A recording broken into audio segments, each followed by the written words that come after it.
और क्लियर। चलिए शुरू करते हैं क्लास को। Thank you so much. Okay, उम्मीद यही है कि आप सब लोग बढ़िया होंगे और आप लोगों की पढ़ाई भी बहुत अच्छे ढंग से आगे बढ़ रही होगी। तो पहले एक बार हम देख लेते हैं कि हमने कल किन बातों का अध्ययन किया था, और फिर आज आगे जाकर के हम प्लासी के युद्ध को डिस्कस करेंगे और हम यह भी जानने का प्रयास करेंगे कि प्लासी और बक्सर के युद्ध के बीच में कौन कौन सी घटनाएं हुई।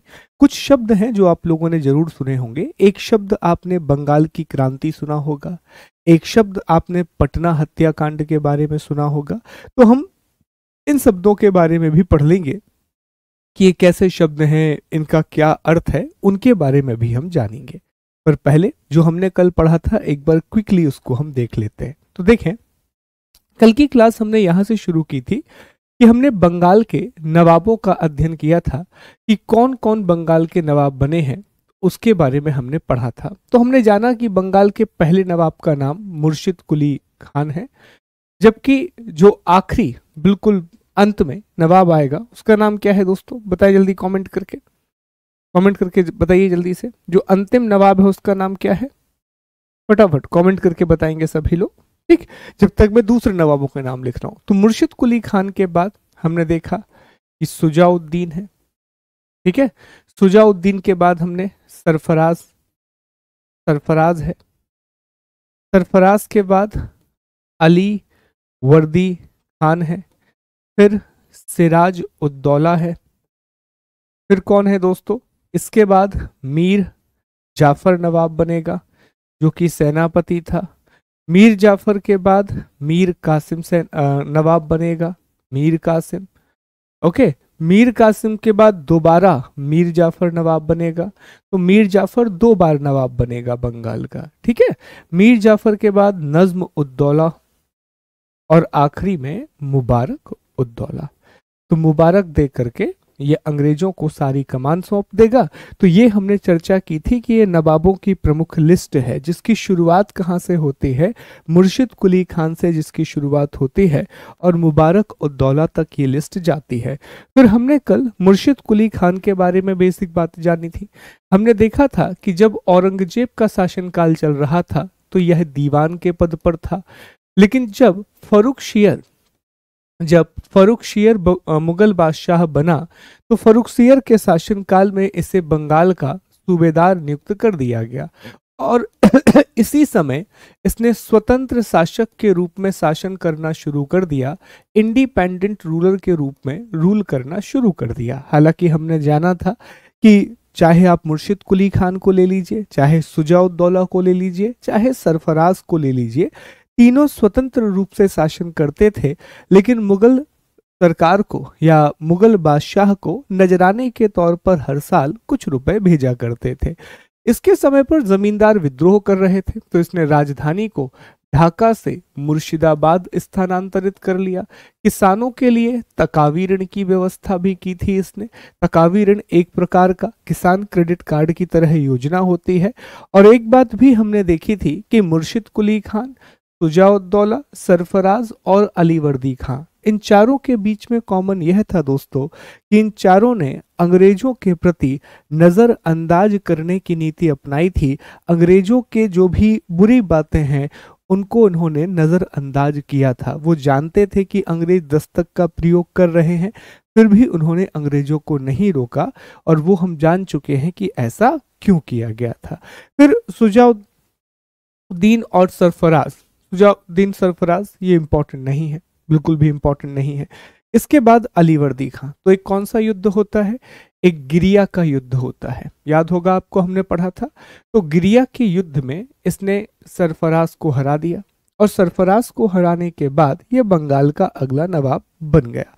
अलीवर्दी खान ने जो मुगल बादशाह को हर साल पैसा भेजा जाता था उस पैसे को भेजना बंद कर दिया। तो ये भी अलीवर्दी खान के समय की एक बड़ी बात रहेगी। और अलीवर्दी खान डायलॉग बड़े अच्छे मारता था, तो अलीवर्दी खान के हमने 3 डायलॉग भी डिस्कस किए थे।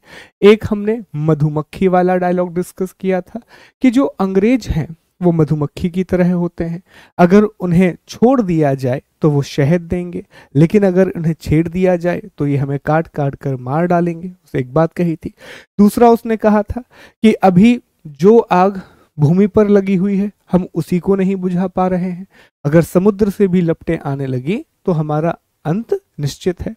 इस परिप्रेक्ष्य में कहा था कि आप जान रहे हैं जो अलीवर्दी खान है वो लगातार मराठों के साथ युद्ध में संलग्न था, वो लगातार मराठा के साथ बैटल कर रहा था। और ये भी आपको पता होगा कि जो मराठा हैं अंततः उन्होंने अलीवर्दी खान को हरा दिया था और उड़ीसा का एक हिस्सा अलीवर्दी खान ने मराठाओं को दे दिया था। तो इसी परिप्रेक्ष्य में उसने कहा कि यार अभी हम भूमि की आग को ही नहीं बुझा पा रहे, अगर समुद्र से भी लपटें आने लगी तो हम कैसे लड़ेंगे चीजों से। मतलब ये हुआ कि यार अभी हम जो मराठा है जिनके पास एक सशक्त सेना है, भूमि सेना है, उनसे नहीं लड़ पा रहे हैं, तो अंग्रेज जो कि सशक्त नौसेना है उनसे हम कैसे लड़ेंगे।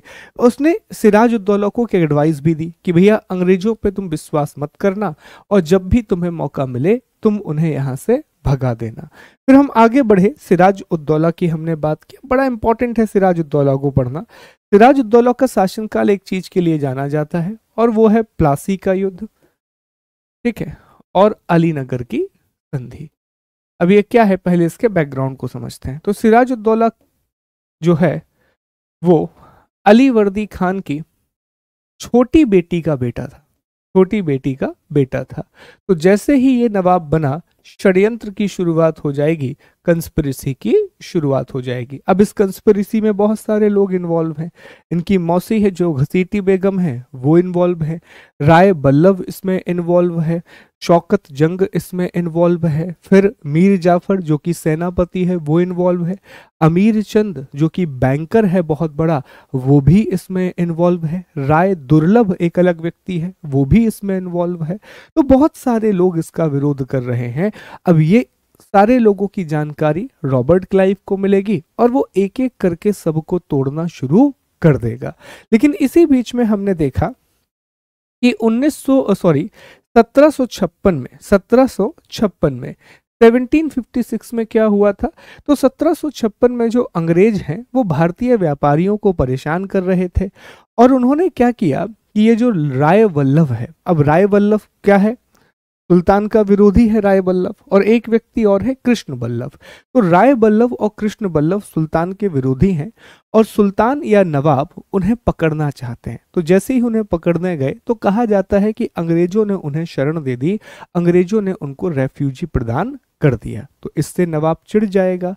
दूसरा उन्होंने क्या किया कि अंग्रेज और फ्रांस दोनों लोग अभी हैं बंगाल में, तो सिराज उद्दौला ने दोनों को एक ऑर्डर दिया कि देखो यार तुम यहाँ पे किलेबंदी मत करो, तुम यहाँ पर फोर्टिफिकेशन मत करो।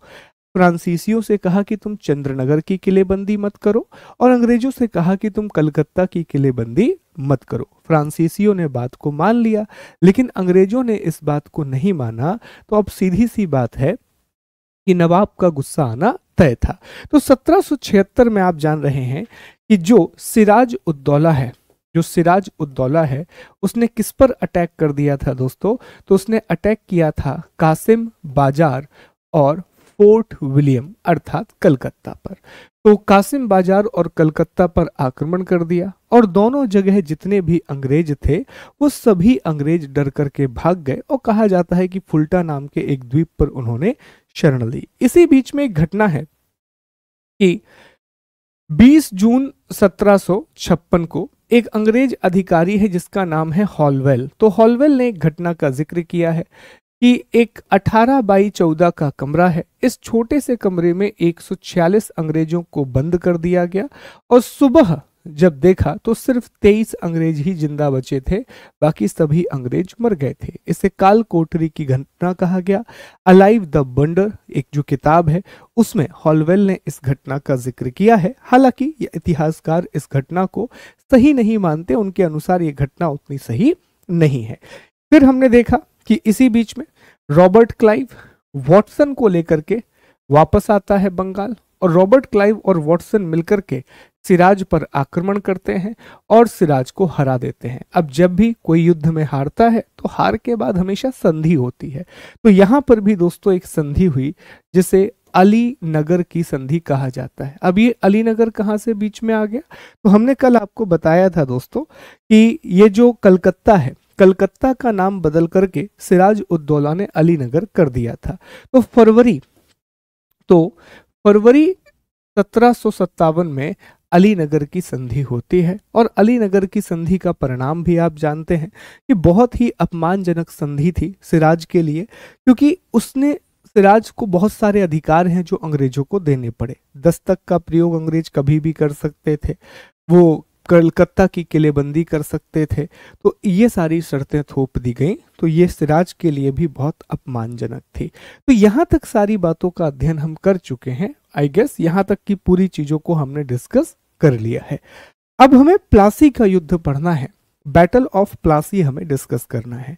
लेकिन प्लासी का युद्ध पढ़ने से पहले अंग्रेज फील्डिंग कैसे जमा रहे हैं ये भी हमें समझना जरूरी है। वो बड़ी इंपॉर्टेंट है, क्योंकि रॉबर्ट क्लाइव जब तक है तो वो सिर्फ एक अच्छा सेनानायक नहीं है, बल्कि एक बहुत अच्छा कूटनीतिज्ञ भी है। वो सिर्फ एक अच्छा मिलिट्री कमांडर या जनरल नहीं है, he is also a very good diplomat. ठीक है, तो वो तोड़ता है, तो अंग्रेजों की नीति यहां से आपको समझ में आने लगेगी। तो अब हम आगे बढ़ेंगे अगली घटना पर आएंगे, बाद में नवाबों का जिक्र फिर कर लिया जाएगा उसी घटना के तहत। फिलहाल हम आगे बढ़ते हैं। तो प्लासी के युद्ध से पहले क्या हो रहा है? प्लासी का युद्ध आप जान रहे हैं कि 23 जून 1757 को होगा। एक सेकेंड दीजिए। अच्छा, मुझे बताएं यहां तक बात क्लियर है? यहां तक मेरी बात समझ में आ गई आपको? Are we good? क्लियर है यहां तक बात?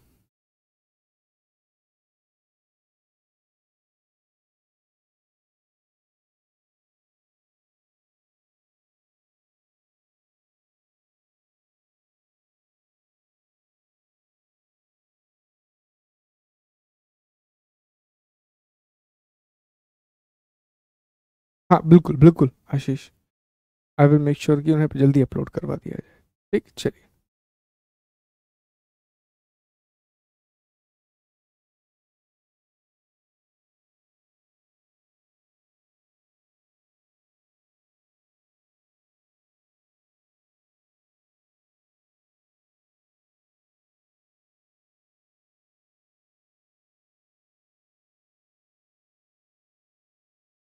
चलो, तो अब देखो दोस्तों, हमें यह समझना होगा, ध्यान दीजिएगा आप टॉपिक को, कि 23 जून 1757 को प्लासी की लड़ाई होगी, बैटल ऑफ प्लासी होगा। तो इससे पहले क्या हुआ? इससे पहले क्या हुआ हमें यह जानना है। तो इससे पहले जो रॉबर्ट क्लाइव है, रॉबर्ट क्लाइव, इसने पूरा षड्यंत्र का जाल बिछाया, इसने पूरा कंस्पिरेसी का एक जाल बिछाया दोस्तों। ठीक है, कैसे? देखो, रॉबर्ट क्लाइव को जैसे ही सिराज उद्दौला पर जीत मिली, जैसा मैंने आपको बताया कि सिराज उद्दौला के साथ जो उसकी लड़ाई हुई कलकत्ता में, उसके बाद रॉबर्ट क्लाइव जो है उसके अंदर कॉन्फिडेंस बहुत बढ़ गया था, और अंग्रेजों के टच में ऑलरेडी घसीटी बेगम, उसके अलावा आप जान रहे हैं कि मीर जाफर, ये सब लोग अंग्रेजों के टच में थे। तो रॉबर्ट क्लाइव ये समझ चुका था कि बंगाल की स्थिति बहुत नाजुक है। भले ही नवाब के पास बहुत बड़ी सेना है, लेकिन ना तो उस सेना में अनुशासन है और ना ही वो आपस में संगठित है। उससे भी बड़ी बात वो ये समझ गया था कि जो भी बड़े बड़े दरबारी हैं, जो भी बड़े बड़े कोर्टमैन हैं, अगर उनको ब्राइब किया जाए तो वो बहुत आसानी से हमारे चंगुल में आ जाएंगे। और दो लोग सबसे इंपॉर्टेंट हैं, अमीर चंद जो कि बैंकर है क्योंकि इसके पास पैसा है बहुत बड़ी मात्रा में, और दूसरा व्यक्ति है मीर जाफर जो कि सेनापति है। तो रॉबर्ट क्लाइव ने दोनों के लिए फील्डिंग जमाई। सबसे पहले वो अमीर चंद के पास गया और अमीर चंद को अपने पक्ष में मिलाने की बात कही। तो अमीर चंद की डिमांड बहुत बड़ी बड़ी थी दोस्तों। जो अमीर चंद है, इसकी जो डिमांड थी ये काफी ज्यादा बड़ी बड़ी डिमांड थी, जिसको अंग्रेज फुलफिल नहीं कर पाए या वो फुलफिल नहीं करना चाह रहे थे। डिमांड क्या रखी? अमीर चंद ने यह कहा कि ठीक है रॉबर्ट क्लाइव, हम तुम्हारा साथ देंगे।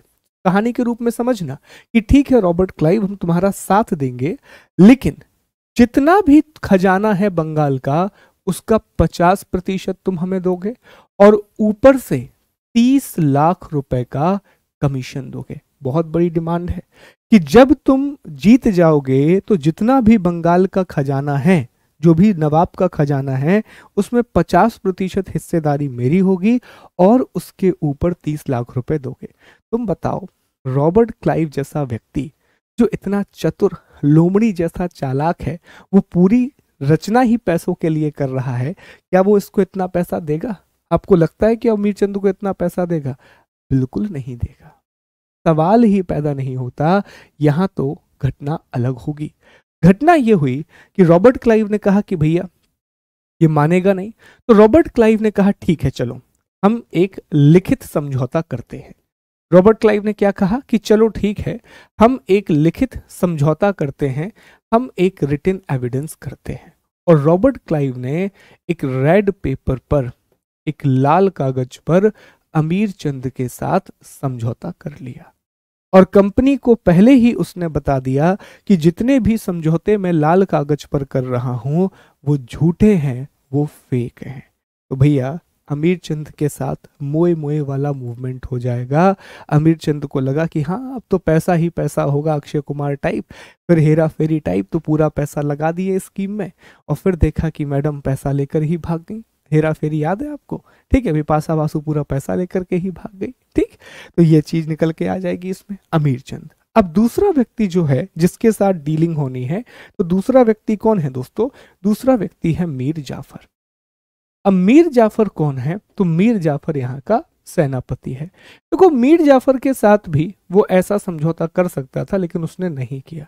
मीर जाफर ने ज्यादा डिमांड नहीं रखी। और दूसरी बात, मीर जाफर की जरूरत थी क्योंकि वो सेना कमांडर था, तो उसे पता है कि अगर बाद में बंगाल पर शासन करना हो तो इससे अच्छा व्यक्ति नहीं मिलेगा। तो मीर जाफर ने सिर्फ एक डिमांड रखी। मीर जाफर ने रॉबर्ट क्लाइव से कहा कि हम तुम्हारा साथ देंगे, बदले में तुम हमें बंगाल का नवाब बना दोगे। रॉबर्ट क्लाइव ने कहा ठीक है। तो रॉबर्ट क्लाइव ने कहा कि तुम हमें बदले में क्या दोगे? तो मीर जाफर ने कहा कि देखिए रॉबर्ट क्लाइव, आपको क्या चाहिए आप अपने मुंह से बताओ। तो सबसे पहली बात जो मीर जाफर से मांगी कि हमें तुम पूरा कलकत्ता दे देना, हमें पूरा कलकत्ता चाहिए। मीर जाफर ने कहा ओके साहब, हो जाएगा। कलकत्ता के पास एक जगह है, आज भी है ये जगह, जिसे 24 परगना कहा जाता है। ये जगह का नाम है दोस्तों। कहा कि हमें 24 परगना चाहिए। Mir Jafar demand, Robert Clive demand रख रहा है कि हमें क्या चाहिए? हमें 24 परगना की जमीन चाहिए। उसने कहा ठीक है, ये भी हो जाएगा। अगली बात उसने ये कही कि हम चाहते हैं कि तुम हमें ढाका और ढाका के साथ साथ कासिम बाजार, ढाका और ढाका के साथ साथ जो कासिम बाजार है, तुम हमें यहाँ पर किलेबंदी करने दो, तुम हमें यहाँ पर फोर्टिफिकेशन करने दो। उसने कहा ये भी हो जाएगा। और चौथी और आखिरी डिमांड कि जब तुम नवाब बनोगे तो तुम कंपनी को और साथ ही साथ कंपनी के जितने भी अधिकारी हैं इन सभी को उपहार दोगे और उपहार में ढेर सारा पैसा दोगे। उसने कहा यह भी सही है। अब उसे नहीं पता था कि ये उपहार कभी खत्म ही नहीं होंगे। ये उपहार इतने ज्यादा होंगे कि बंगाल का पूरा खजाना खाली हो जाएगा, लेकिन उपहारों की मांग नहीं होगी। ये ऐसा उपहार है दोस्तों जो मांग करके लिया। कैसा उपहार है? जो मांग करके लिया जाता था। ठीक है, तो हमारे स्कूल में जब प्रेम के पंछी हुआ करते थे, कुछ प्रेम के पंछी ऐसे हुआ करते थे जो प्रेम के लिए नहीं, धन के लिए, लोभ के लिए प्रेम किया करते थे। तो वहां पर डिमांड होती थी कि भैया आज रिचार्ज चाहिए है। ठीक है, उस समय की बात है, उस समय आपको पता है वो वाला रिचार्ज चलता था ऐसे ऐसे करने वाला, या फिर जाना पड़ता था मोबाइल के यहाँ कि भैया रिचार्ज कर दो इस नंबर पर, तो फिर वो रिचार्ज किया जाता था। तो रिचार्ज की कहानी चलती थी कि तोहफे की कहानी चलती थी। ठीक है, तो मुझे उस समय याद नहीं था, नहीं तो मैं उनसे कहता कि देखो ये जो मांग रहा है वो रॉबर्ट क्लाइव है और जो दे रहा है वो मीर जाफर है, क्योंकि उपहार मांग करके लिया जा रहा है। लेकिन मीर जाफर इन सभी शर्तों को मान गया। अब फील्डिंग जम चुकी है, अमीर चंद से बात हो गई है, मीर जाफर से बात हो गई है, इन सभी लोगों का महत्व बड़ा इंपॉर्टेंट है। अब फील्डिंग पूरी तैयार है। अब रॉबर्ट क्लाइव तैयार है कि बस कैसे भी करके सिराज को उकसाना है और सिराज को उकसा दीजिए और हम युद्ध करने तैयार है। समझ में आया? ये बैकग्राउंड है दोस्तों, दिस इज द बैकग्राउंड। अब के एम पणिकर ने इसी बात में, आपने पढ़ा भी होगा, के एम पणिकर ने कहा है कि यह एक ऐसा सौदा था जिसमें बंगाल के सेठ और मीर जाफर ने नवाब और नवाबी को अंग्रेजों के हाथों बेच दिया। बड़ा फेमस स्टेटमेंट है जो इस सिचुएशन के लिए कहा गया है। बताइए, क्लियर है? Are we good with this?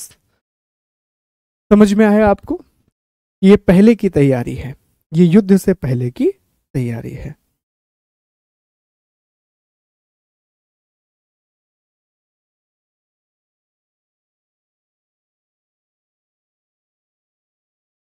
ठीक, चलिए आगे बढ़ते हैं, आगे आते हैं।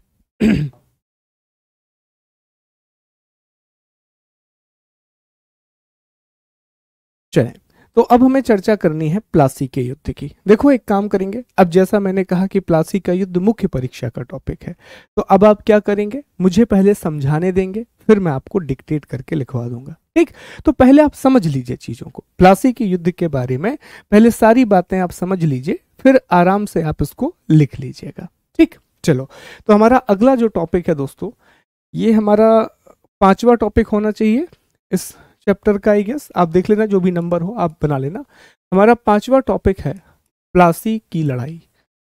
सही बताऊं, इसको युद्ध कहना सही नहीं है, इसीलिए आजकल के जो इतिहासकार हैं वो उससे लड़ाई लिखते हैं, और वाकई में ये लड़ाई ही तो है। अभी आपको पता पड़ेगा कैसे। Battle of Plassey. ठीक, बैटल ऑफ प्लासी, प्लासी की लड़ाई। अब पहले नंबर आप ये समझ लें कि आखिर ये प्लासी है कहां पर। तो दोस्तों, जो प्लासी है ये पश्चिम बंगाल में आता है, वेस्ट बंगाल में। एक नदी है जिस नदी का नाम है भागीरथी नदी।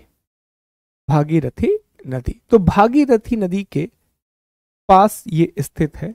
It is located near the Bhagirathi river. One day exam में ये बेसिक सवाल भी पूछ लिए जाते हैं कि जो प्लासी है वो कहाँ पर था, किस नदी के किनारे था। तो याद रखिएगा, वर्तमान पश्चिम बंगाल में भागीरथी नदी के किनारे स्थित था प्लासी। ओके, कहा जाता है कि यहाँ पलास के फूल बड़ी मात्रा में होते थे, इसीलिए इसका नाम क्या रख दिया, प्लासी रख दिया। तो दोस्तों, होता यह है कि 23 जून, इस डेट पर स्टार मार्क करेंगे, ये पूछा जा सकता है। 23 जून 1757, 23 जून 1757, 23 जून 1757 को यहां पर एक युद्ध होगा। और ये युद्ध किसके बीच में हो रहा है, तो यह युद्ध अंग्रेज, या और बेहतर शब्द है ब्रिटिश ईस्ट इंडिया कंपनी, और बंगाल के नवाब, बंगाल के नवाब के बीच में हो रहा है। अंग्रेजों का नेतृत्व जो इस युद्ध में कर रहा है वो है रॉबर्ट क्लाइव। अंग्रेजों का नेतृत्व कौन कर रहा है, रॉबर्ट क्लाइव। और वहीं बंगाल की ओर से बंगाल का नवाब सिराज उद्दौला लड़ रहा है। देख पा रहे हैं आप चीजों को कि रॉबर्ट क्लाइव जो है वो ब्रिटिश ईस्ट इंडिया कंपनी का कमांडर है, इस युद्ध में युद्ध लड़ रहा है, और बंगाल की ओर से बंगाल का नवाब सिराज उद्दौला युद्ध लड़ रहा है। कहा जाता है कि रॉबर्ट क्लाइव के पास लगभग 3000 लोगों की सेना थी, जबकि नवाब के पास लगभग 50,000 लोगों की सेना थी। कुछ याद आया आपको? एक युद्ध पढ़ा था हमने, यादें ताजा हो रही हैं आप लोगों की? जब आप लोग कह रहे थे सर ये कैसे हो गया, कैसे 10,000 लोगों ने 900 लोगों को हरा दिया, कौन सा युद्ध था? याद करें एक बार, जिसका मैंने कहा था कि इतिहास में बहुत महत्व है। कमेंट करके बताओ आप लोग, कौन सा युद्ध है? कमेंट करेंगे आप लोग जल्दी से, बताइए जरा, पुरानी यादें भी ताजा हो जाए आपकी। हाँ, very good very good very good. नहीं नहीं, युद्ध का नाम एक ही दो लोगों ने बताया है, कर्नाटक युद्ध नहीं। भूल रहे हैं आप लोग, युद्ध का नाम बताओ। यस सर, जी सर, बाद में युद्ध का नाम बताओ। सेंट थॉमे, सेंट थॉमे का युद्ध, अडियार का युद्ध, अडियार अडियार, ठीक है, अडियार का युद्ध।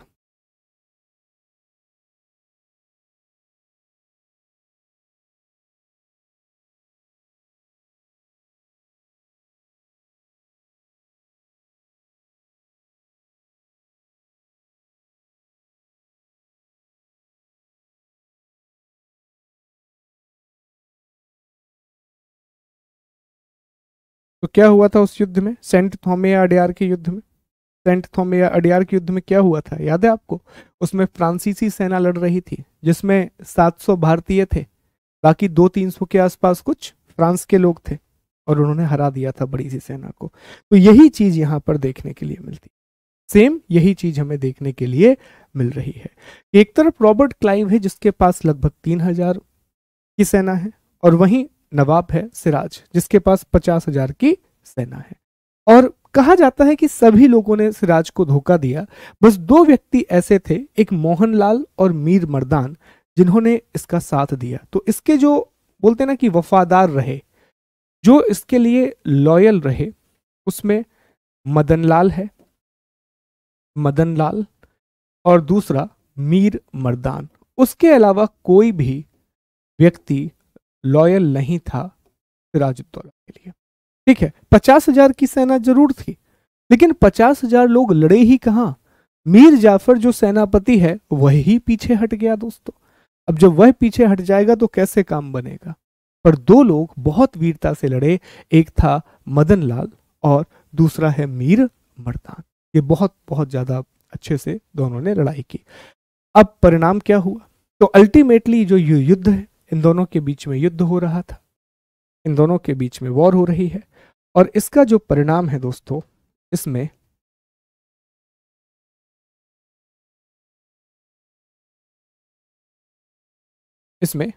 आप जान रहे हैं कि अंग्रेजों की जीत होगी, अंग्रेज इसमें जीत जाएंगे, और सिराज उद्दौला को मार दिया जाएगा, सिराज उद्दौला को मार दिया जाएगा, और British East India company Mir Jafar को, मीर जाफर को बंगाल का नवाब बनाएगी, जो, ध्यान दीजिएगा, जो कंपनी द्वारा नियुक्त किया गया, जो कंपनी द्वारा नियुक्त किया गया बंगाल का, बंगाल का प्रथम कठपुतली नवाब होगा। कठपुतली समझते हैं? Puppet, puppet. अब जितने भी नवाब आएंगे, चाहे आप मीर जाफर की बात कर लीजिए, इसके बाद मीर कासिम आएगा, फिर नज्म उद्दौला आएगा, फिर मुबारक उद्दौला आएगा, ये सिर्फ नाम मात्र के नवाब हैं। They are basically puppet of British East India company. ये सब ब्रिटिश ईस्ट इंडिया कंपनी के पपिट हैं, मतलब कठपुतली हैं। जैसा वो कहेंगे, यहां बैठ जाओ बैठ जाएंगे, खड़े हो जाओ खड़े हो जाएंगे, है कि नहीं? सब वही कर रहे होंगे। तो ये सवाल पूछा जाता है कि बंगाल का प्रथम कठपुतली नवाब कौन था? Who was the first puppet nawab of the Bengal? तो प्लासी का युद्ध जीतने के बाद अंग्रेजों ने मीर जाफर को बंगाल का पहला कठपुतली नवाब नियुक्त किया था। बताइए यहां तक क्या बात क्लियर है आपको? समझ में आया? युद्ध हो रहा है दो पार्टीज के बीच में, ठीक है, युद्ध हो रहा है दो पार्टीज के बीच में, और इसमें जीत किसकी हो गई है? अंग्रेजों की। क्लियर है यहां तक? तो अब लिख लिया जाए थोड़ा सा, बताओ यहां तक क्लियर है, यस और नो?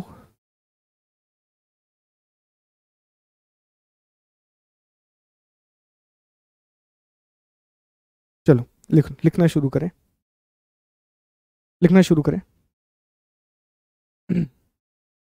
सबसे पहला पॉइंट आप ऐसा लिखेंगे, हेडिंग लगा लीजिए, हेडिंग लगाइए, प्लासी का युद्ध, ठीक। और पहला आप लिख लीजिए परिचय, ठीक। चले लिखना शुरू करें परिचय में, लिखिए। वर्तमान पश्चिम बंगाल में, वर्तमान पश्चिम बंगाल में, वर्तमान पश्चिम बंगाल में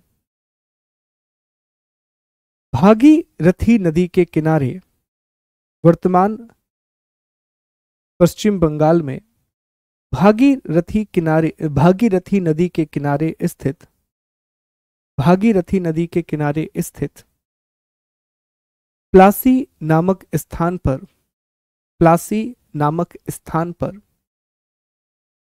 प्लासी नामक स्थान पर 23 जून 1757, डेट को हाईलाइट कर देना, प्लासी नामक स्थान पर 23 जून 1757 को ब्रिटिश ईस्ट इंडिया कंपनी तथा तथा बंगाल के मध्य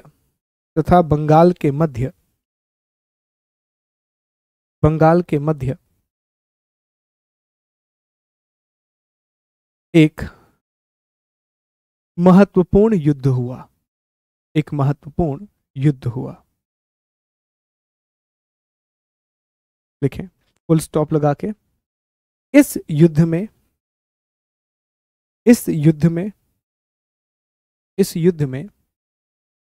अंग्रेजों का नेतृत्व रॉबर्ट क्लाइव कर रहा था।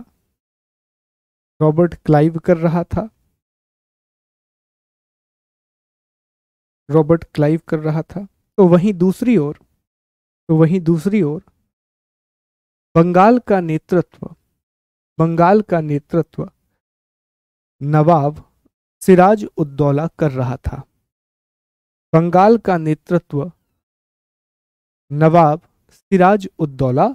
रहा था।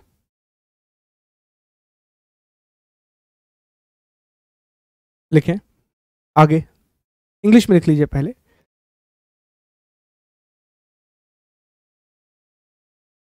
An important battle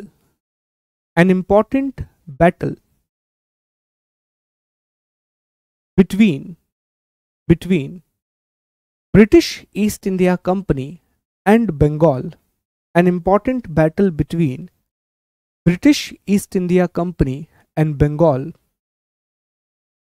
took place on 23rd June 1757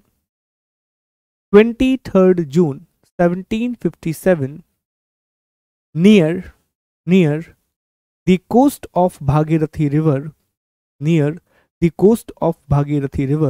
in present day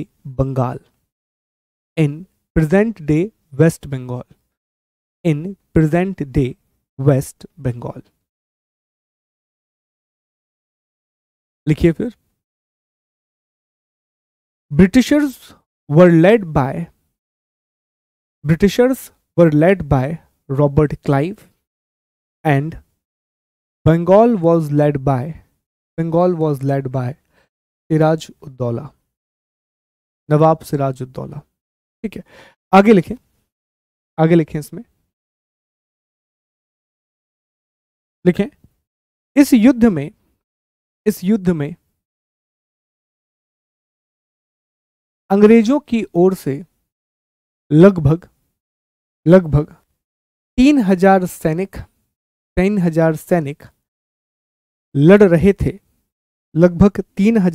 लड़ रहे थे। जबकि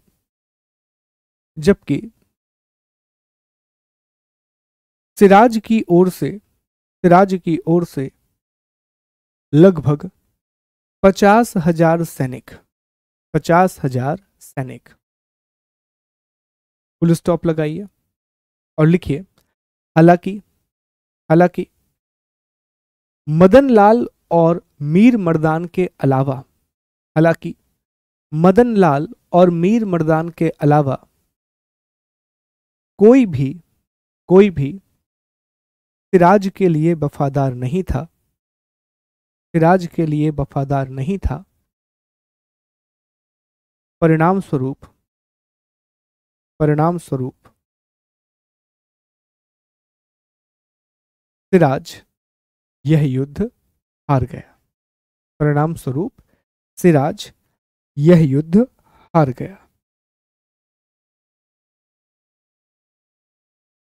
स्वरूप सिराज यह युद्ध हार गया।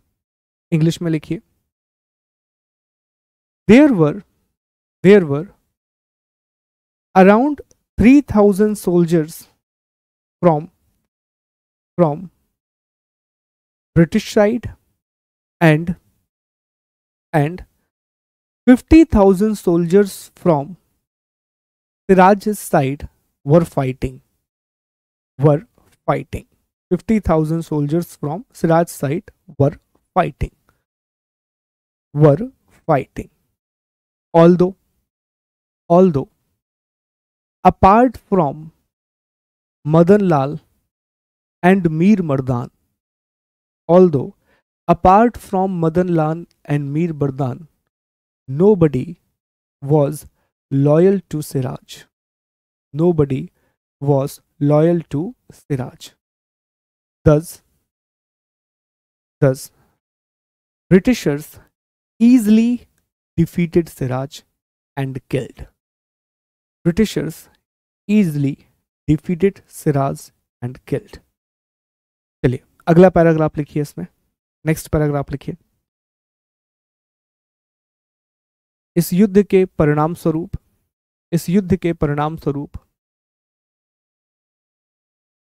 अंग्रेजों ने मीर जाफर को बंगाल का प्रथम कठपुतली नवाब बनाया। अंग्रेजों ने मीर जाफर को बंगाल का प्रथम कठपुतली नवाब बनाया और बंगाल को अत्यंत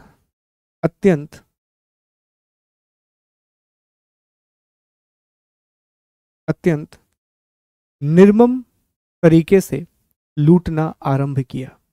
और बंगाल को अत्यंत निर्मम तरीके से लूटना आरंभ किया।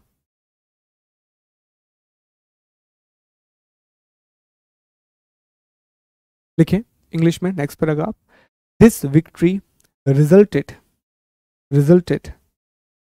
the appointment of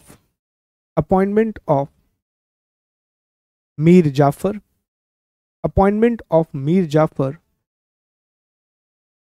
as first puppet Nawab appointed by Britishers.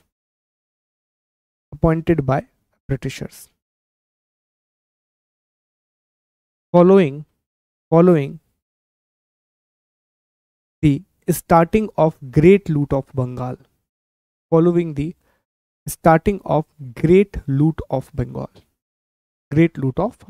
इसी से बंगाल में फिर बहुत ज़्यादा लूटमारी होगी। अच्छा, एक काम कर सकते हैं आप लोग, देखो जैसे मान लो मैंने ये बनाया, ये सिनॉप्सिस है, इसे कहा जाता है सिनॉप्सिस। तो आप चाहें तो इसको भी बना सकते हैं। इसका फायदा पता है क्या होगा कि पैराग्राफ मैंने आपको लिखवाया है आंसर राइटिंग के हिसाब से। ये जो चीज लेकिन मैंने आपको बताई है, ये बहुत क्विकली आपको रिवाइज करा देगी सारी चीजें, है ना।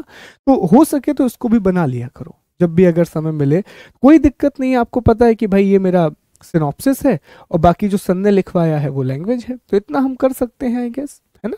इतनी सारी चीजें हैं तो इतना तो हम कर ही सकते हैं। बताइए मुझे एक बार। ओके, आगे बढ़ा जाए। हाँ, मैंने कहा था समय, थोड़ा समय तो दो पंकज, ठीक है, थोड़ा समय और दो। देखो थोड़ा समय दो, मैं एंशिएंट के डलवा दूंगा एमसीक्यू, फिर मुझे बस 2 या 3 दिन का समय और दे दो, मैं इकट्ठा एंशिएंट का पूरा अपलोड करवा दूंगा, फिर मिडाइवल का, फिर मॉडर्न का। अभी सिर्फ एंशिएंट का तैयार हुआ है, ठीक है। तो एंशिएंट के 2 टेस्ट और बच्चे हैं, वो मैं तैयार कर लूँ फिर मैं डलवा दूंगा, ठीक। पर मैंने बोला है तो मैं पक्का आपको डलवा दूंगा, ठीक है। तो परेशान होने की आवश्यकता नहीं है। या फिर एक काम करता हूँ, जितना हो गया है उतना डलवा देता हूँ, ठीक है, चलेगा। तो अभी कहाँ तक मैंने अपलोड करवा दिया है? मौर्य उत्तर काल तक हो चुका है, तो मैं मौर्य उत्तर काल तक के टेस्ट आपको डलवा देता हूँ। लेटर मौर्यन पीरियड तक हो चुका है एनसीईआरटी में, तो वहाँ के टेस्ट में डलवा देता हूँ, ठीक। आज ही मैं टीम से बात करके टेस्ट अपलोड करवा दूंगा, तो फिर आप लोग उसे अटेम्प्ट कर लेना। टीम आपको बता भी देगी, ठीक है, टीम आपको इन्फॉर्मेशन भी दे देगी जैसे ही टेस्ट अपलोड होगा। चलो अभी ध्यान देते हैं, अगले टॉपिक पर आते हैं।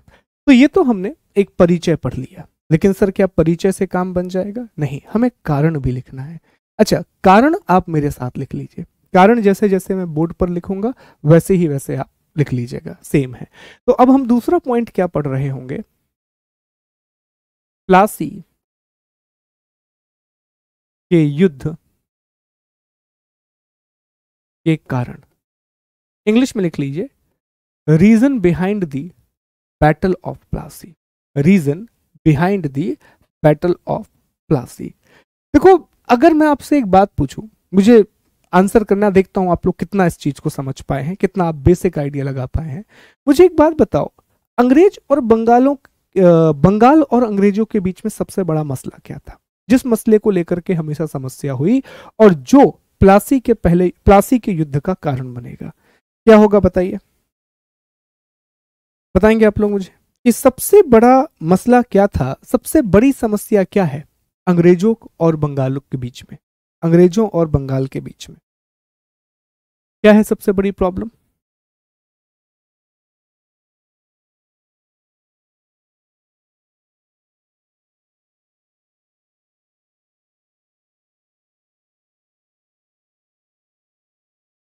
वेरी गुड, और बेहतर अगर आप दे दें तो जवाब और अच्छा हो जाएगा। एक मुझे जवाब चाहिए जो नेहा पांडे ने जवाब दिया है। नेहा पांडे जी ने बिल्कुल सही जवाब कहा कि सर सबसे बड़ा जो प्रॉब्लम थी वो था दस्तक। ओके, अब याद कीजिए, जब मैंने आपको 1717 की कहानी पढ़ाई थी, जब हमने फर्रुखशियर के बारे में आपको बताया था कि फर्रुखशियर ये बहुत बड़ी गलती कर रहा है अंग्रेजों को दस्तक दे करके या शाही फरमान दे करके, और वही मैंने आपको बताया था कि यही है प्लासी के युद्ध का कारण, और प्लासी का युद्ध मतलब भारत पर विजय की कहानी का कारण। तो पहला जो सबसे बड़ा कारण रहेगा, आप लिख लेंगे मेरे साथ, पहला कारण लिखेंगे, अंग्रेजों के द्वारा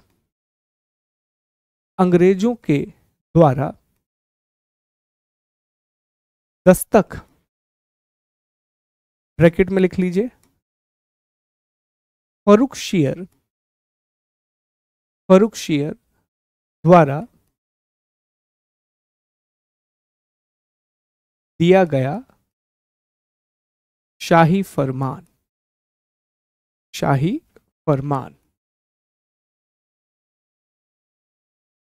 का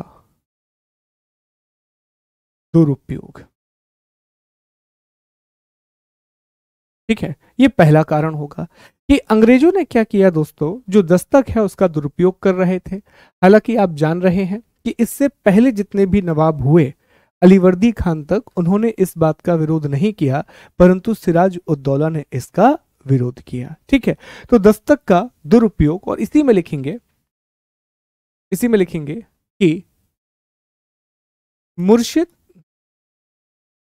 कुली, मैं बोल दे रहा हूं, ये आप लिख लीजिए कि मुर्शिद कुली खान से लेकर अलीवर्दी खान तक, मुर्शिद कुली खान से लेकर अलीवर्दी खान तक किसी भी नवाब ने, मुर्शिद कुली खान से लेकर अलीवर्दी खान तक किसी भी नवाब ने इस समस्या का विरोध नहीं किया, परंतु सिराज ने इसका विरोध किया और युद्ध की पृष्ठभूमि तैयार की, परंतु सिराज ने इसका विरोध किया और युद्ध की पृष्ठभूमि तैयार की। इंग्लिश में लिखिए, मिसयूज ऑफ दस्तक,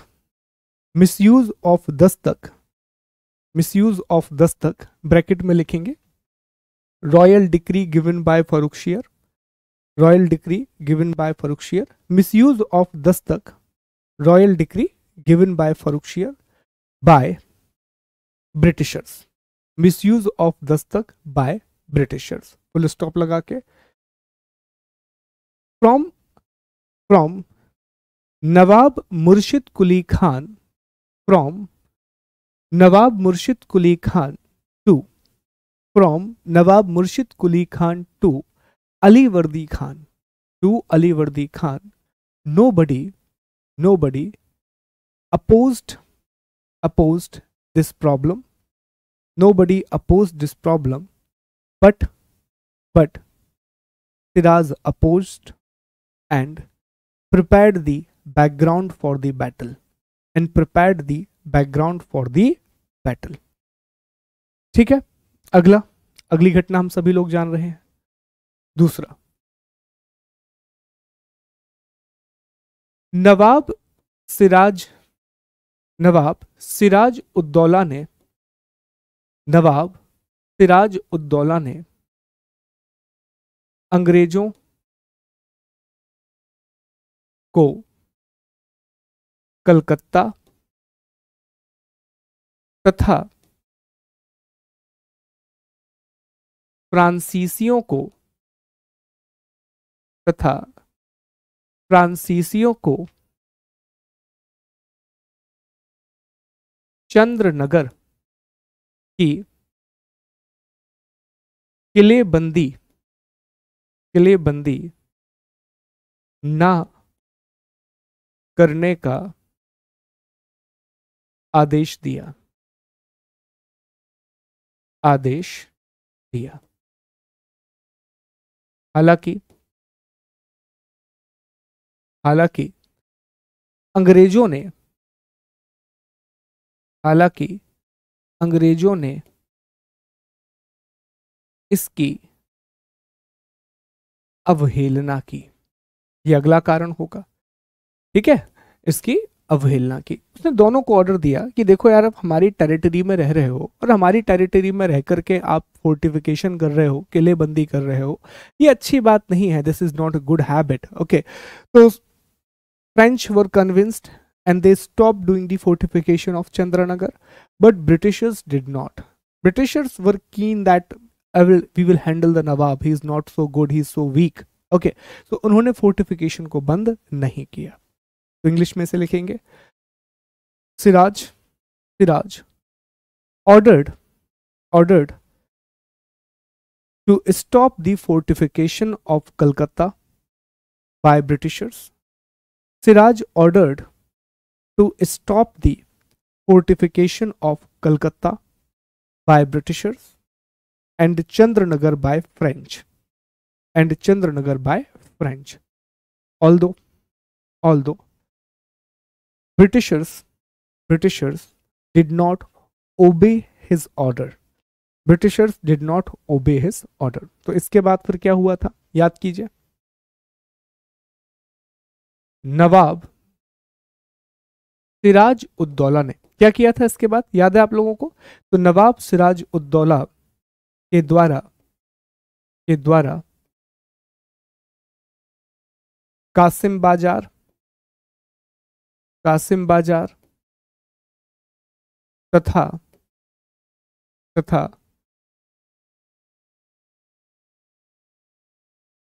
तथा अंग्रेजी बस्ती फोर्ट विलियम अंग्रेजी बस्ती फोर्ट विलियम पर आक्रमण। याद होगा आपको, ये हमने पूरा पढ़ाया हुआ है आपको ये, तो इसमें कोई भी दिक्कत नहीं जानी चाहिए, ठीक है। इंग्लिश में लिखेंगे, सिराज उद्दौला अटैक्ड कासिम बाजार एंड फोर्ट विलियम। तो उसने अटैक कर दिया। चौथा, रॉबर्ट क्लाइव द्वारा सिराज के साथ की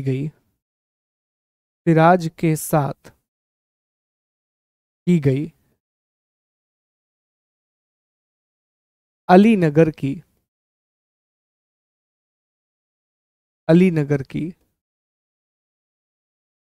अपमानजनक संधि।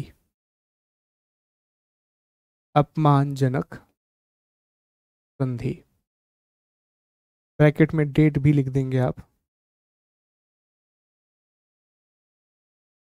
फरवरी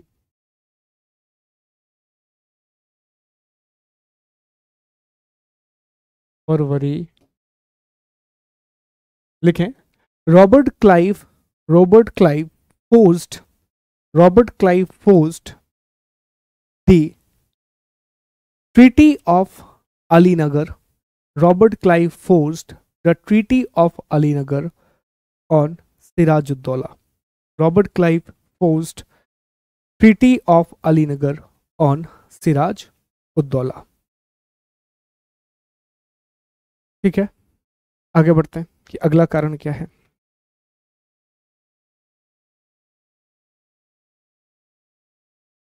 देखिए, अगले कारण को समझने का प्रयास करेंगे। अगला कारण है अंग्रेजों के द्वारा, अब ये सारी बातें मैं बता चुका हूं इसलिए मैं समझा नहीं रहा हूं आपको, उम्मीद है कि याद होगा। अंग्रेजों को द्वारा नवाब के अधिकारियों जैसे जैसे राय बल्लभ, मीर जाफर,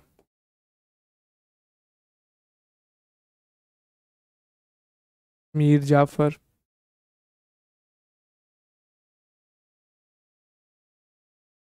राय दुर्लभ, अमीर चंद,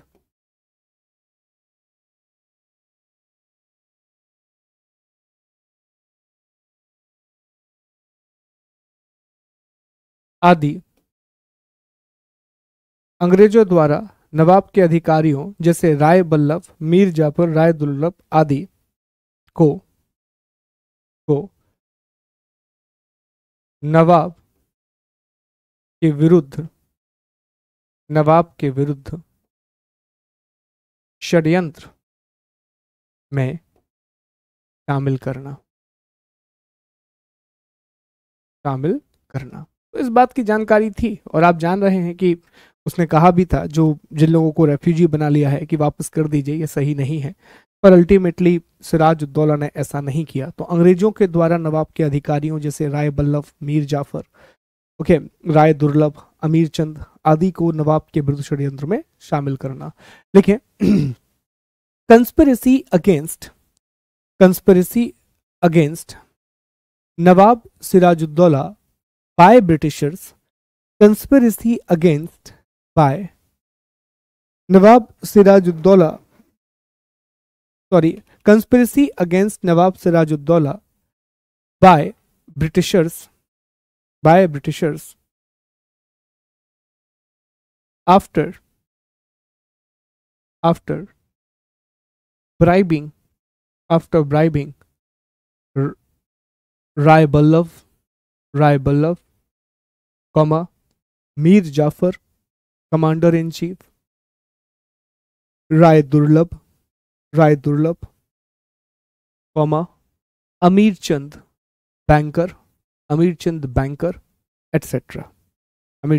बैंकर, एटसेट्रा, तो ये एक और कारण होगा कि अंग्रेजों के द्वारा नवाब के अधिकारियों को षड्यंत्र में शामिल किया गया, कंस्पिरेसी में उसे शामिल किया गया। ये एक और बहुत बड़ा कारण होगा। अब देखो, इसका एक कारण और क्या था कि अलीनगर की संधि पर हस्ताक्षर किए, और अलीनगर की संधि में बहुत सारी शर्तें थी जिन्हें दोनों को मानना था। लेकिन अंग्रेजों ने क्या किया दोस्तों, मैं यहां पर लिख दे रहा हूं अगला कारण। जो अगला कारण है नंबर 6, अंग्रेजों ने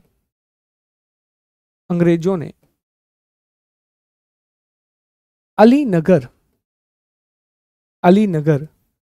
की संधि को तोड़ते हुए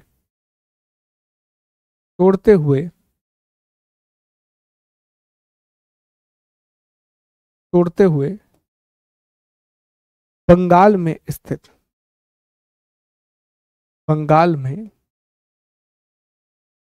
स्थित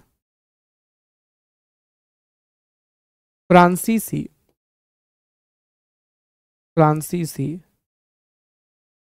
बस्ती चंद्रनगर पर अधिकार कर लिया।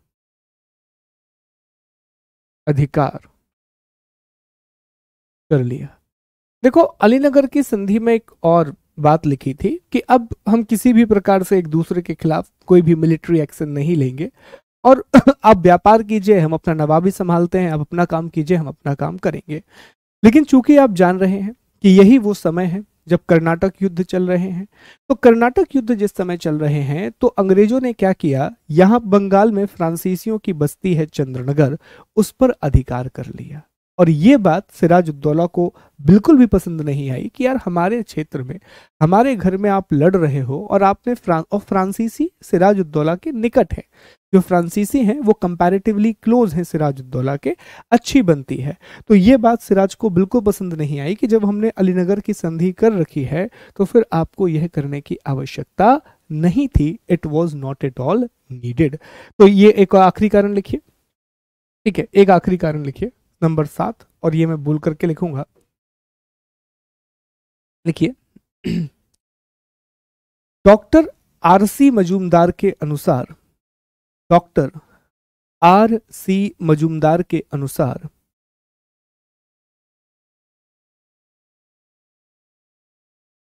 डॉक्टर आर सी मजूमदार के अनुसार सिराज उद्दौला, सिराज उद्दौला एक अदूरदर्शी और अदूरदर्शी, सॉरी, सिराज उद्दौला की अदूरदर्शिता, सिराज उद्दौला की अदूरदर्शिता और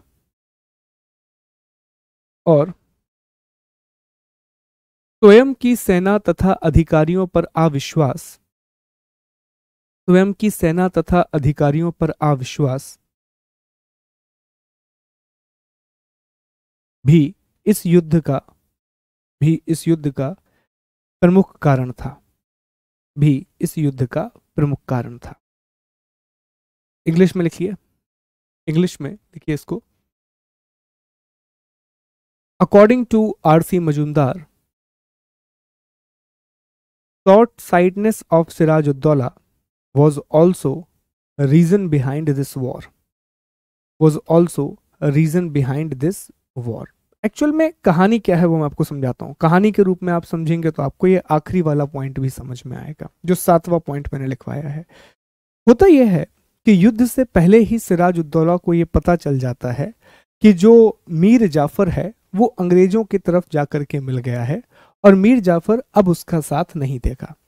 अब सिराज-उद-दौला क्या है, नवाब है। तो अब 2 मिनट इमेजिन करो कि एक व्यक्ति भारत का प्रधानमंत्री है या फिर राज्य का मुख्यमंत्री है और वो किसी अधिकारी के पास, उसको पता है कि अधिकारी भ्रष्ट है, तो वो उसको जेल में नहीं डाल रहा है, वो उसके पास जा रहा है कि अरे भैया भ्रष्टाचार छोड़ दो, अरे भैया हमारे पास आ जाओ, ठीक है।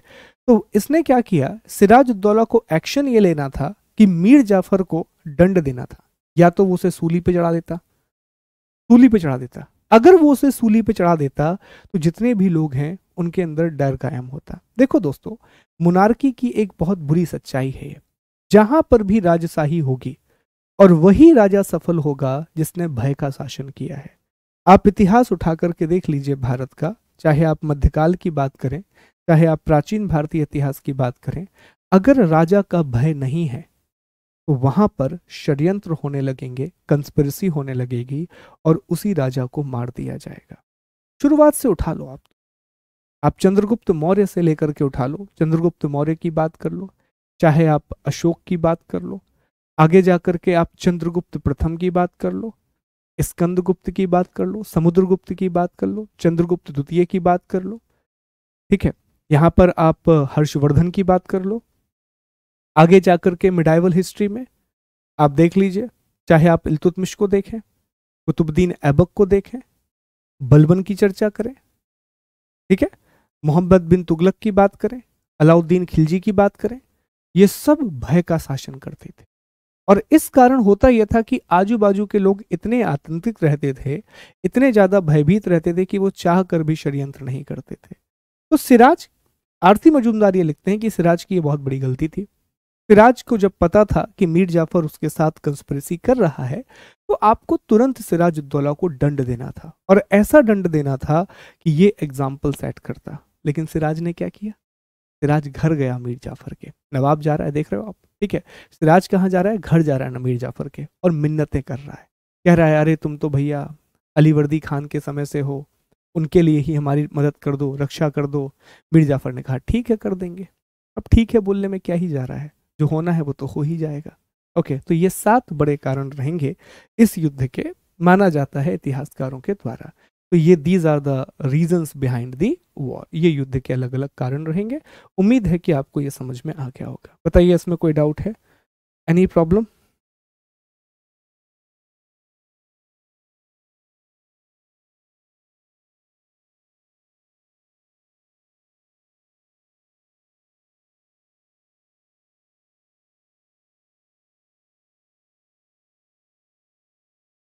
ठीक, हाँ औरंगजेब भी था बिल्कुल।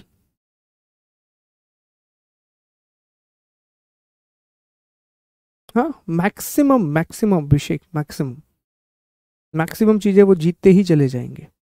ठीक है, अभी मैं आपको एक क्वेश्चन का आंसर, आज तो नहीं है, कल मैं आपको एक क्वेश्चन का आंसर भी लिखवाऊंगा कि जो प्लासी का युद्ध था वो एक लड़ाई थी, झड़प थी। हम एक दो प्रश्नों की चर्चा भी करेंगे कल। ठीक है, चलो अगले पॉइंट पर आओ। अब हमें डिस्कस ये करना है कि जो प्लासी का युद्ध है इसका महत्व क्या है। तो अब हम आखिरी पॉइंट पढ़ रहे होंगे, प्लासी के युद्ध का महत्व। प्लासी के युद्ध का महत्व, importance of the battle of Plassey, importance of the battle of Plassey. चलो अब देखो, पहले समझ लो कि इस युद्ध का महत्व क्या है। इस युद्ध का महत्व क्या है और क्या चीजें होंगी। तो इसके दोनों परिणाम होंगे, बाद में मैं आपको लिखवा दूंगा। इसको हमें 2 भागों में बांट करके पढ़ना होगा। एक तो इसके राजनीतिक प्रभाव क्या हुआ, इसके पॉलिटिकल इफेक्ट क्या हुए, और दूसरा इसके आर्थिक प्रभाव क्या हुआ है, इसके इकोनॉमिक इफेक्ट क्या हुए। तो पहले हम छोटी पिक्चर देखेंगे, फिर छोटी पिक्चर के बाद हम बड़ी पिक्चर की ओर आगे बढ़ेंगे, है ना, ऐसा ही करते हैं आराम से। तो पहले हम बंगाल पे चर्चा करते हैं कि आखिर इसका बंगाल पर क्या प्रभाव पड़ेगा, इसका बंगाल पर क्या इफेक्ट होगा। तो देखो, पॉलिटिकली अगर आप देखें तो अब बंगाल में प्लासी के युद्ध के बाद बंगाल में आप कह सकते हैं कि जो ब्रिटिश ईस्ट इंडिया कंपनी है इनका अप्रत्यक्ष शासन शुरू हो जाएगा। बोलो यस और नो, ये बात आप कह सकते हो कि नहीं कह सकते हो कि after the battle of Plassey जो बंगाल वाला रीजन है वहां British East India company indirectly rule करना शुरू कर देगी। अब कैसे ये रूल करेगी, अप्रत्यक्ष शासन कैसे करेगी? तो आप कह रहे होंगे कि सर कठपुतली नवाब की नियुक्ति करके, कठपुतली नवाब की नियुक्ति करके ये लगातार एक के बाद एक अपने पपेट नवाब को वहां पर बैठा लेंगे और जो कुछ भी इन्हें मनवाना है, जो कुछ भी इनकी शर्तें हैं, तो वो शर्तें मनवाना शुरू कर देंगे। तो हम ये कह सकते हैं कि बंगाल की जो राज व्यवस्था है, बंगाल की जो पॉलिटी है, वो पूरी तरीके से अब किसके हाथ में आ चुकी है? ब्रिटिश ईस्ट इंडिया कंपनी के हाथों में आ चुकी है। ये इसका पहला प्रभाव है। तो बंगाल पे संप्रभुता खत्म हो गई नवाबों की और ब्रिटिश ईस्ट इंडिया कंपनी ने यहां पर इंटरफेयर करना शुरू कर दिया। देखो इसका दूसरा प्रभाव समझो। इसका दूसरा प्रभाव यह होगा जो हम पहले ही डिस्कस कर चुके हैं कि बंगाल को जीतने के बाद इन्हें जो भी पैसा मिलेगा, इस पैसे का प्रयोग इन्होंने कहां पर किया? तो इस पैसे का प्रयोग इन्होंने तृतीय कर्नाटक युद्ध के लिए किया, थर्ड कर्नाटक वॉर के लिए किया। और तृतीय कर्नाटक युद्ध जीतने के बाद फ्रांसीसी भी भारत से समाप्त हो गए, मतलब रहेंगे लेकिन बहुत ही कम क्षेत्र में रहेंगे। तो इसका हमें एक प्रभाव और देखने के लिए मिलता है दोस्तों कि हम ये कह सकते हैं कि इस युद्ध ने कहीं ना कहीं भारत में भारतीय व्यापार पर ब्रिटिश ईस्ट इंडिया कंपनी की मोनोपोली को सिद्ध कर दिया कि नहीं कर दिया? भारतीय व्यापार पर क्या कर दिया दोस्तों? ब्रिटिश ईस्ट इंडिया कंपनी की एकाधिकार अर्थात मोनोपोली को सिद्ध कर दिया। क्योंकि आप जान रहे हैं कि जैसे ही फ्रांसीसियों का अंत होगा, अब कोई भी शक्ति नहीं बची है जो इनसे टक्कर ले सके। तो यह भी इसका प्रभाव है। तीसरी बात, यहां से प्लासी का युद्ध जीतने के बाद शुरू होगी दोस्तों भारत में ब्रिटिश विस्तारवाद की नीति। भारत में ब्रिटिश विस्तारवाद की नीति की शुरुआत होगी। ब्रिटिश एक्सपेंशन पॉलिसी की शुरुआत होगी अब इंडिया में। अब उन्हें पता है कि वो बंगाल जीत चुके हैं, बंगाल पर उनका प्रत्यक्ष अधिकार हो चुका है, तो अब वो कोशिश करेंगे कि दूसरे क्षेत्रों को भी जीता जाए। फ्रांसीसी अलग हो चुके हैं, दूसरी यूरोपीय कंपनियां अलग हो चुकी हैं, तो यहां से अब उनकी एक्सपेंशन पॉलिसी की शुरुआत होगी। अब वो इंडिया में अलग अलग क्षेत्रों में अपना एक्सपेंशन करना चाहेंगे। ठीक है, हम ये भी कह सकते हैं कि इसी युद्ध ने बक्सर के युद्ध की आधारशिला भी रखी। तो इसके द्वारा बक्सर का युद्ध भी होगा, बक्सर के युद्ध की आधारशिला। ओके, और रॉबर्ट क्लाइव है दोस्तों, इसका महत्व बहुत बढ़ जाएगा। अब ये बहुत इंपॉर्टेंट हो जाएगा। आपको मैं एक स्टेटमेंट बताता हूं रॉबर्ट क्लाइव के बारे में। आपको पता है अंग्रेजों ने क्या लिखा है प्लासी के युद्ध के बाद? अंग्रेज लिखते हैं रॉबर्ट क्लाइव के बारे में कि ये स्वर्ग से आया हुआ सेना नायक है। ये तो यहाँ का है ही नहीं। हम कर देते हैं ये बात कि ये तो यहाँ का है ही नहीं, ये तो स्वर्ग से आया हुआ सेना नायक है। तो पुराने जमाने में होता था, जब पुराना आप इतिहास पढ़ेंगे तो उसमें राजाओं की तुलना बड़े बड़े नायकों से की जाती थी। ठीक है, कि कहा कि नहीं ये तो राम की तरह हैं, ये तो कृष्ण की तरह हैं, ये तो वासुदेव की तरह हैं, ये अर्जुन की तरह हैं, भीम की तरह हैं। तो इस प्रकार की एक तुलना यहाँ पर रॉबर्ट क्लाइव की भी अंग्रेज कर देंगे। और रॉबर्ट क्लाइव के बारे में, भैया ये तो है ही नहीं यहाँ का, ये बिलोंग ही नहीं करता यहाँ को, ये तो स्वर्ग से आया है। क्यों आया है? अंग्रेजों का उद्धार करने के लिए आया है। और भारतीयों को असभ्य समझते थे अंग्रेज, तो उन्होंने कहा कि यह अंग्रेजों का उद्धार करने आया है और इन असभ्य भारतीयों को सभ्य बनाने आया है, इन अनसिविलाइज्ड इंडियन को सिविलाइज्ड बनाने आया है। काश मैं उनसे डिबेट कर पाता और मैं कहता कि भैया आप लोग नहाता भी नहीं आता आप लोगों को, हम लोग नहाते हैं रेगुलर। सभ्यता क्या है एक बार जाकर के अपने इतिहास में झांकिए तो आपको पता चलेगा कि जितना बार्बरिक नेचर यूरोपियंस का रहा है उतना बार्बरिक नेचर इंडिया का कभी नहीं रहा। ठीक है, सबसे oldest civilisation, oldest living religion, याद रखिएगा दोस्तों, दुनिया का सबसे पुराना लिविंग रिलीजन अभी भी इंडिया में है, दैट इज द वैदिक रिलीजन, है ना, वैदिक धर्म। तो वो सारी चीजें आपको देखने मिलती हैं कि ओल्डेस्ट सिविलाइजेशन है, ओल्डेस्ट रिलीजन है, और क्या क्या चीजें हैं। ठीक है, तो वो सारी देखने के लिए मिलती हैं। आर्यभट्ट गुप्त काल में पाई का मान निकाल के चले गए थे और आपने उन्हें आज तक उसका क्रेडिट नहीं दिया। मेरा तो यह मानना है कि शायद आपके पास वो किताबें लग गई थी और आपने खुद वो क्रेडिट ले लिया। ऐसी कितनी सारी बातें हैं दोस्तों जो हमारे ग्रंथों में पहले से लिखी हुई हैं लेकिन वो कभी भी एक्सेप्ट नहीं की गई। आर्यभट्ट ने यह भी बताया कि पृथ्वी गोल है, वराह मिहिर ने बहुत सारी बातें बताई, शून्य के अलग अलग प्रयोग बताए, but still the credit is due. क्यों? क्योंकि इतिहास वही लिखते हैं जो जीत जाते हैं। ठीक है, और जो जीत जाते हैं तो वो हर चीज में सिर्फ अपनी बड़ाई करते हैं। तो ये राजनीतिक इसके आयाम होंगे, सारी चीजें यहाँ पर देखने के लिए मिलती हैं। अब हमें यह समझना होगा, किसी राजनीतिक तो समझ में आ गया सर, पॉलिटिकल तो समझ में आ गया कि यहाँ से इंडियंस जो हैं उनकी एक अलग जर्नी की शुरुआत हो जाएगी और अब धीरे धीरे करके वो पूरे भारत पर अपना अधिकार कर लेंगे। लेकिन इसके आर्थिक आयाम क्या हुए, इकोनॉमिक इम्पैक्ट क्या हुआ इस चीज के? देखो पहले हम छोटी पिक्चर से शुरू करते हैं। तो दोस्तों कहा जाता है कि यहां से बंगाल की लूट आरंभ हो गई, बंगाल की लूट आरंभ हो गई। एक इतिहासकार हैं वो लिखते हैं कि प्लासी के युद्ध के बाद बंगाल की स्थिति कुछ ऐसी है कि एक सोने का बहुत बड़ा ढेर है जहां पर कोई भी रखवाला नहीं है। अंग्रेज जब चाहें जितना चाहें सोना वहां से निकाल सकते। अब आप इस स्टेटमेंट से समझ लो कि अंग्रेजों ने किस हद तक उसे लूटा होगा। बंगाल की लूट ऐसे शुरू हुई कि अंग्रेजों ने कहा कि हमें युद्ध का हर जाना चाहिए। हमें क्या चाहिए? हमें युद्ध का हर जाना चाहिए। और लगभग 5.5 लाख पाउंड, लगभग 5.5 लाख पाउंड हर जाने के रूप में लिए। और 5.5 लाख पाउंड हर जाना लिया और लगभग दोस्तों 2.5 लाख पाउंड, इमेजिन कीजिएगा 2.5 लाख पाउंड अकेले रॉबर्ट क्लाइव ने लिया। 5.5 लाख पाउंड कंपनी को, 2.5 लाख पाउंड रॉबर्ट क्लाइव को, और जो दूसरे अधिकारी थे वॉटसन और भी अधिकारी, उन सबको भी भर भर के पैसा। क्यों? क्योंकि मीर जाफर ने कहा था कि हम तुम्हें उपहार देंगे। हम क्या देंगे? हम तुम्हें उपहार देंगे। एक और चीज, अब अंग्रेजों को बंगाल में कोई भी कर नहीं देना है, नो टैक्स। अभी क्या होता था कि जो दस्तक है उसका प्रयोग करके सिर्फ कंपनी के माल को आप ले जा सकते थे टैक्स फ्री। तो अंग्रेज दो तरह का व्यापार करते थे भारत में। अंग्रेज दो तरह का व्यापार करते थे।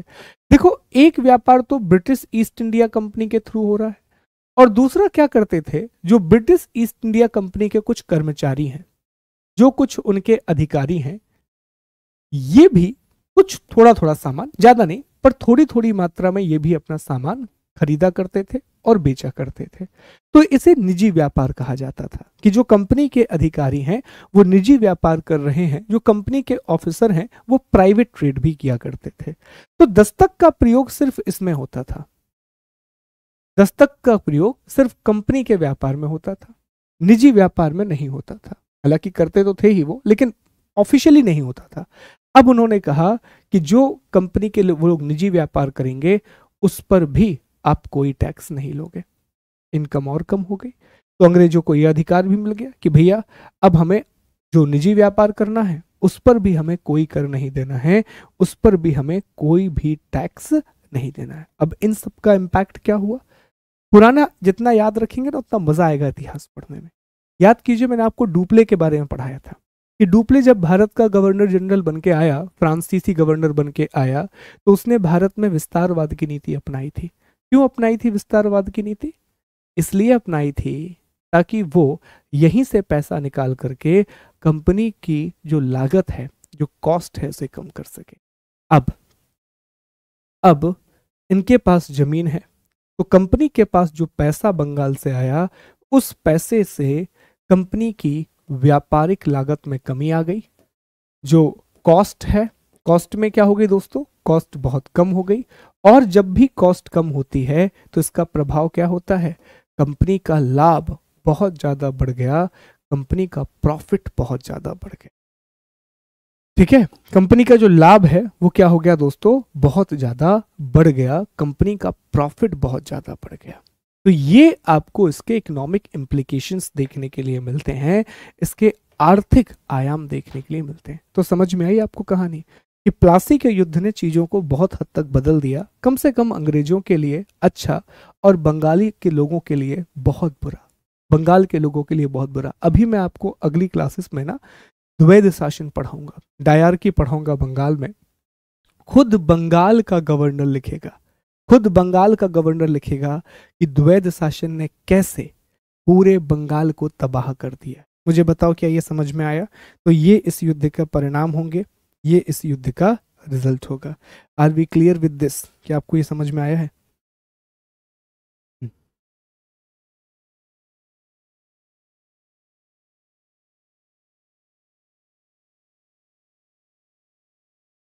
ठीक,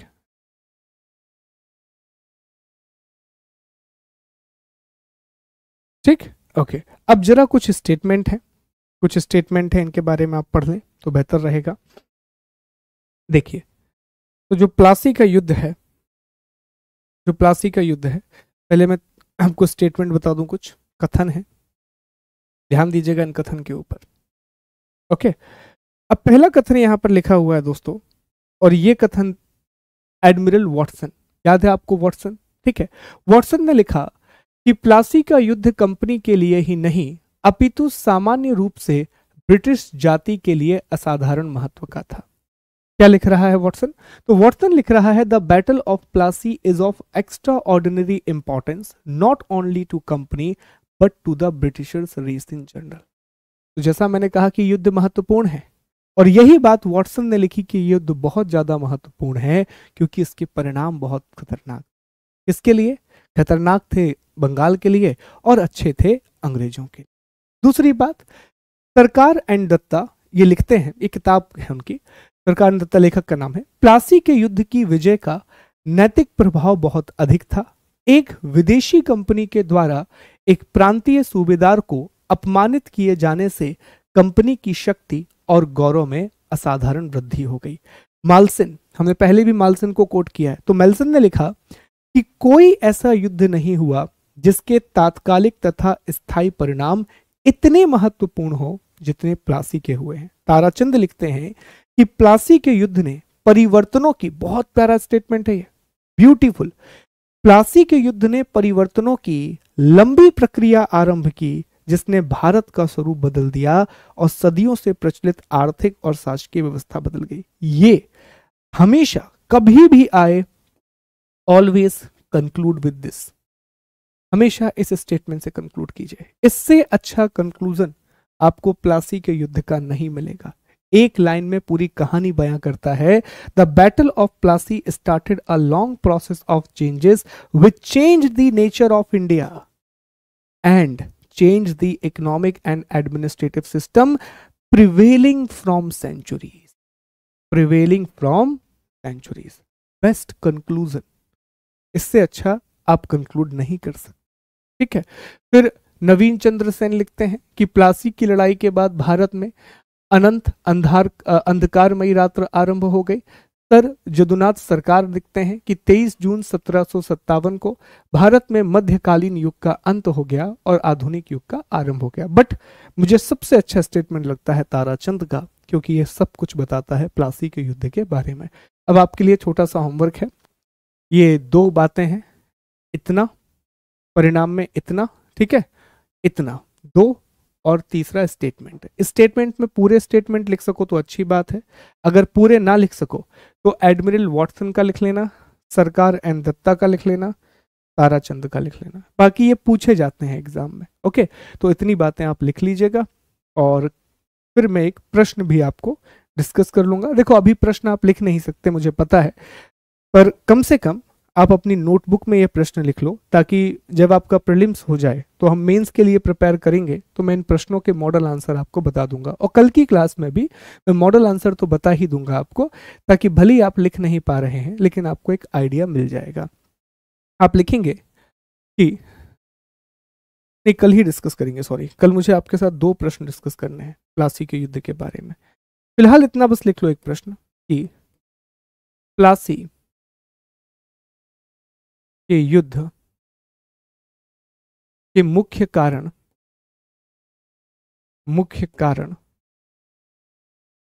क्या थे, समझाइए। 125 शब्द, 8 नंबर। ठीक है, ये क्वेश्चन जरूर लिख लो। What were the main reason behind the battle of Plassey, explain. इसको लिख लो कहीं पर, तो कल हम इसको डिस्कस कर लेंगे। और एक दो अलग अलग जो बातें हैं कि प्लासी का युद्ध नहीं एक लड़ाई था, इन सब के बारे में भी हम कल चर्चा कर लेंगे। ठीक है, तो उम्मीद यही है कि आपको क्लास पसंद आई होगी। मैं पीडीएफ तुरंत आपको दे दूंगा। और हाँ, ये मत कहिए आप लोग कि लिखने मत दो, देखो मैं कितना लिखने दे रहा हूँ यार।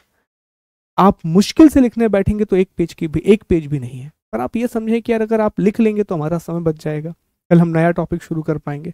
और बहुत मैं आपको लिखने नहीं देता हूँ, ठीक है। तो थोड़ा देर से मैंने कहा था ना यार कि आप और हम मोटरसाइकिल हैं, और मोटरसाइकिल दोनों पहिए से चलेगी। मान लीजिए कि मैं मोटरसाइकिल का अगला पहिया बन भी गया तो पिछला पहिया आप ही को बनना पड़ेगा, अन्यथा मोटरसाइकिल हमारी घिसटने लगेगी। तो दोनों एक दूसरे की मदद करेंगे, थोड़ा आप मेरी मदद कीजिए, थोड़ा मैं आपकी मदद करता हूँ, ठीक है।